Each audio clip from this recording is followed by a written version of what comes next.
Hi hello welcome back to my channel. So ఎవరైనా నా ఛానల్ని సబ్స్క్రైబ్ చేసుకోకపోతే ప్లీజ్ సబ్స్క్రైబ్ చేసుకోండి. నేను ఈరోజు చికెన్ బిర్యానీ చేస్తున్నాను. సో ఫస్ట్ నేనైతే ఇండియా గేట్ బాస్మతి బియ్యం అయితే తీసుకున్నాను. ఒక గ్లాస్ బాస్మతి బియ్యము, అలాగే ఒక గ్లాస్ నార్మల్ బియ్యం కూడా వేసుకుని బాగా కడిగేసి ఒక హాఫ్ అన్ అవర్ ముందరే నానబెట్టుకున్నాను అనమాట నేను. తర్వాత ఒక మూకుడు పెట్టుకుని అందులో తగినంత ఆయిల్ వేసుకోండి. కొంచెం ఆయిల్ ఎక్కువ పడుతుంది నాన్ వెజ్కి. సో తర్వాత సన్నంగా కట్ చేసుకున్న ఉల్లిపాయలు వేసుకుని గోల్డెన్ బ్రౌన్ వచ్చేంత వరకు వేయించుకోవాలన్నమాట. ఆనియన్స్ అయితే బాగా సన్నంగా కట్ చేసుకుంటేనే బాగా వస్తుంది. సో ఇప్పుడు చూసారు కదా, కొంచెం బ్రౌనిష్ కలర్లో వచ్చింది. ఇప్పుడు కొన్ని ఉల్లిపాయలు తీసుకుని పక్కన పెట్టేసుకోండి. తర్వాత వీడియోలో కనిపిస్తున్న మసాలా దినుసులన్నీ కూడా మీరు వేసేసుకోండి. సో ఇదైతే నా ఫస్ట్ లాంగ్ వీడియో అనమాట. ఇందులో ఏదైనా మిస్టేక్స్ ఉంటే ప్లీజ్ నాకు కామెంట్ చేయండి, నేను అట్లని సరి చేసుకుంటాను.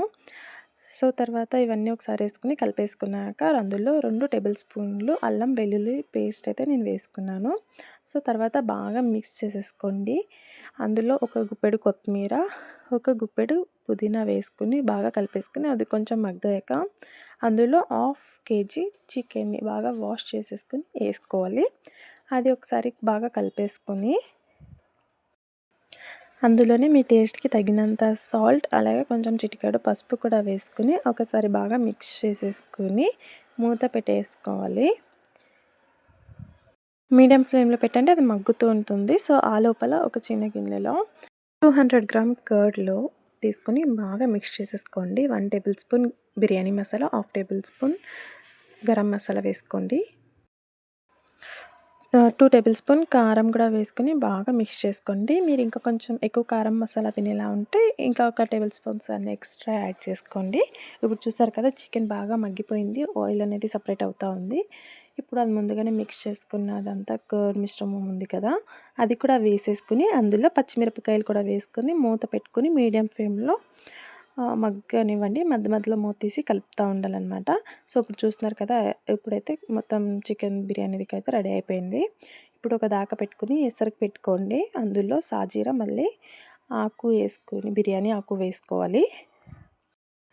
ఇప్పుడైతే ఎసరు మరుగుతుంది కదా, అందులో బియ్యం కూడా వేసేసుకుని బాగా ఉడకనివ్వాలి. నేనైతే ఒక నిమ్మకాయని పిండేసి ఆ తొక్క కూడా ఏముందో అందులోనే వేసేసాను. తర్వాత ఉప్పు వేసుకోవాలి. ఉప్పు చాలా ఎక్కువగా వేసుకోవాలి. మీరు ఉప్పు చూస్తే ఉప్పు కసి ఉండాలి. సో అంతలాగా వేసుకోండి. బియ్యం చూస్తున్నారు కదా, ఒక 80% అయితే బియ్యం కుక్ అయిపోయింది. సో ఇప్పుడు ఇవన్నీ తీసి మనం ముందుగానే కర్రీ రెడీ చేసి పెట్టుకున్నాం కదా, ఆ అన్నము అంతా దాంట్లోకి వేసి స్ప్రెడ్ చేసుకోండి. మీకు ఇంకా ఏదైనా రెసిపీస్ కావాలంటే నాకు కామెంట్ చేయండి గైస్, నేను వీడియోస్ చేసి అప్లోడ్ చేస్తాను. ఈ వీడియోలో కూడా ఏదైనా మిస్టేక్స్ ఉంటే నాకు కామెంట్ చేయండి గైస్. అలాగే లాస్ట్లో చూసారు కదా, అంతా వేసేసుకున్నాను. తర్వాత ఫైనలీ కొత్తిమీర, పుదీనా, ఫ్రైడ్ ఆనియన్స్ కూడా వేసేసుకున్నాను. మీకు కావాలితే ఇక్కడే నెయ్యి కూడా వేసుకోండి. అలాగే ఫుడ్ కలర్ కూడా మీకు నచ్చితే వేసుకోవచ్చు, లేకపోతే స్కిప్ చేసేయచ్చు. తర్వాత క్యాప్ పెట్టేసి ఏదైనా బరువు పెట్టి ఒక 20 మినిట్స్ సిమ్లో పెట్టి మగ్గనివ్వను అనమాట. తర్వాత కట్టేసాక ఒక 20 మినిట్స్ కూడా ఓపెన్ చేయొద్దు. తర్వాత ఓపెన్ చేసి చూడండి, ఎంత బాగుందంటే చాలా టేస్ట్ అయితే చాలా బాగుంది. మీరు కూడా ఒకసారి ట్రై చేయండి, అలాగే నాకు కామెంట్ చేయండి. ఈ వీడియోస్ కనుక మీకు నచ్చినట్లయితే లైక్ చేయండి, షేర్ చేయండి, అలాగే నా ఛానల్ని సబ్స్క్రైబ్ చేసుకోండి. Thank you for watching guys. ఇలాగే సపోర్ట్ చేస్తూ ఉండండి. Bye guys. మధురమే క్షణమే